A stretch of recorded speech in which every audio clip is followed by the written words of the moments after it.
근데 이 볼록 결합은 우리가 가중평균이라고 부르는 거 있죠. 이것과 이제 유사하다 이렇게 볼 수 있겠습니다. 그래서 이제 볼록 결합은 만약에 숫자가 이제 0과 4가 있다고 치고요. 이거를 이제 볼록 결합한다 또는 가중평균을 한다 이렇게 했을 때는 어떤 숫자를 하나 만들어낼 건데 여기에다가 가중치에 해당이 되는 거를 곱하고요. 새로운 숫자를 만들어내는 거를 이제 볼록 결합이라고 한다 이런 거죠. W1, W2는 이제 가중치라고 부르고요. 그래서 영어로는 이제 웨이트에 해당이 됩니다. 그래서 우리가 뭐 웨이트를 좀 줘라 그런 말 쓰나요? 하여튼 뭐 그럴 때 이제 그런 의미가 이제 되죠. 근데 이 가중치를 만들 때는 특히 이제 볼록 결합에는 조건이 이제 따라 붙습니다. W1 더하기 W2는 반드시 1이 돼야 되고요. 그리고 이 W1, W2 각각은 0과 1 사이의 값만 가져야 됩니다. 마이너스가 된다든지 1보다 크다든지 그렇게 되면 안 되고요. 두 가지 조건을 만족할 때 이거를 가중치라고 부릅니다. 이 볼록 결합한다는 얘기는 가중치를 곱해서 이제 한다는 얘기죠.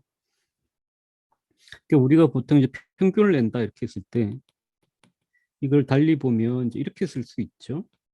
그러니까 우리가 보통 생각하는 이 평균, 단순 평균이라고 보통 많이 부르는데 이 단순 평균은 이제 가중 평균의 특수한 형태라고 이제 볼 수 있죠.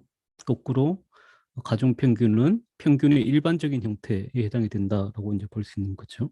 그래서 이제 이렇게 만들면 되는데 만약에 이제 그 숫자가 여러 개 있으면 숫자가 만약에 여러 개 있으면 뭐 그래도 이제 마찬가지겠죠. W1부터 WN까지는 다 합하면 1이 돼야 되고, 그 다음에 각각은 또 0과 1 사이 값을 가져야 되고, 이렇게 되면 이제 가중치게 되는 거죠.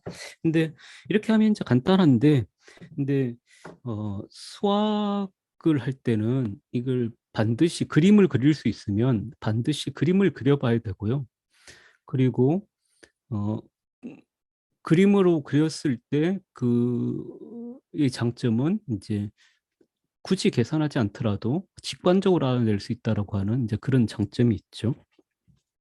그래서 여기에 대해서 한번 이제 해볼게요.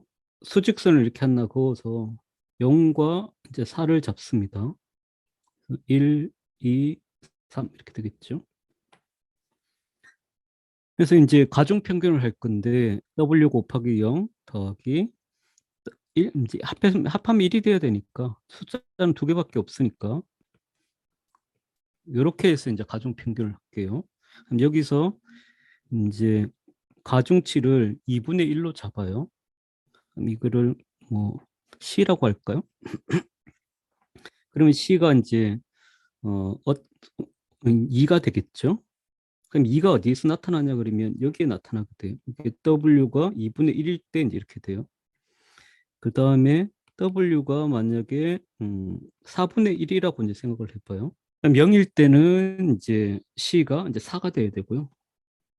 이제 W가 제로고 마찬가지로 W가 1이 되면 C는 이제 제로가 되죠. 그래서 여기가 W가 제로입니다.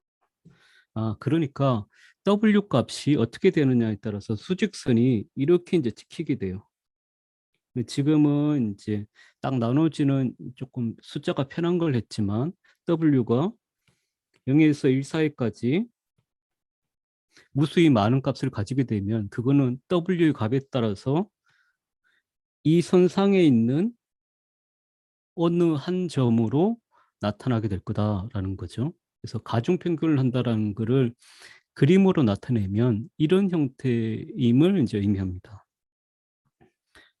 그러면 이제 지금은 이제 그냥 숫자에 대해서 했지만 이거를 순서상에 대해서도 이제 할 수 있겠죠.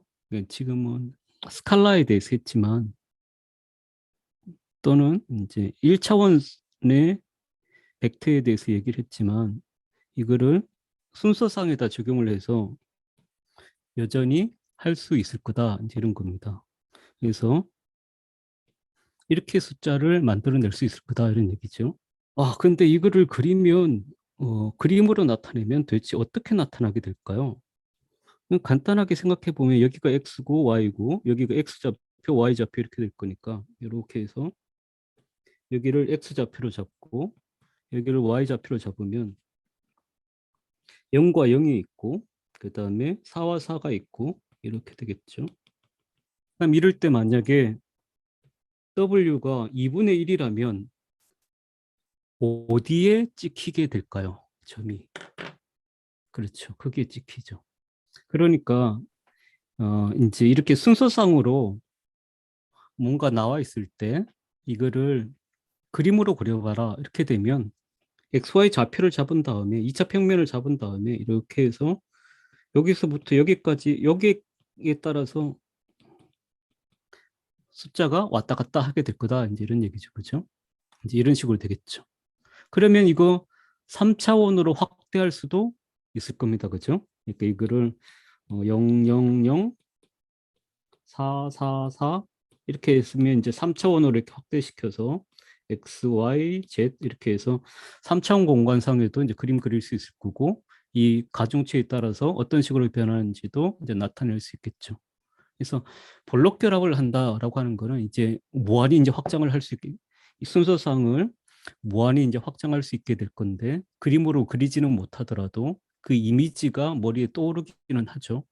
그래서 뭐든지 두 점을 잡고 쭉 이은 다음에 가중치에 따라서 뭔가를 이제 잡으면 되는 거죠.